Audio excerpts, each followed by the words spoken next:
Welcome to triple R news. వార్తలు చదువుతోంది మాధురి. ఇప్పుడు మీ త్రిబుల్ ఆర్ న్యూస్ ఛానల్ కొన్ని అనివార్య కారణాల వల్ల తొలి వార్తా ఛానల్గా మార్చబడినది కనుక ప్రేక్షకులు, అభిమానులు, మిత్రులు, శ్రేయోభిలాషులు అందరూ గతంలో లాగే మీ ఆదర అభిమానాలు మన తొలి వార్తా ఛానల్కు కూడా అందించి ప్రతి ఒక్కరూ సబ్స్క్రైబ్ చేసి ముందుకు నడిపించగలరని మనవి.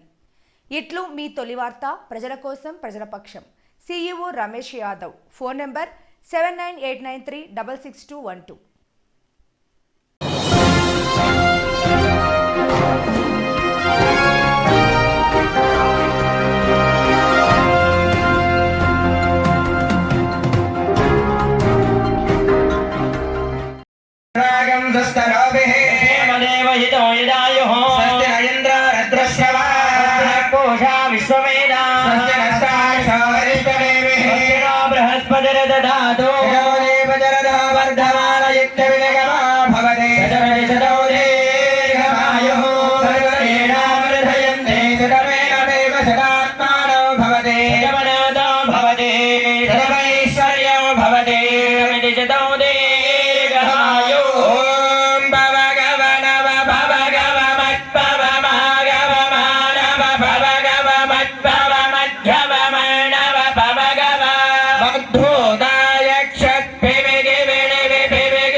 आयुः आरोग्य ऐश्वर्याभिवृद्धिरस्तु धर्मपाल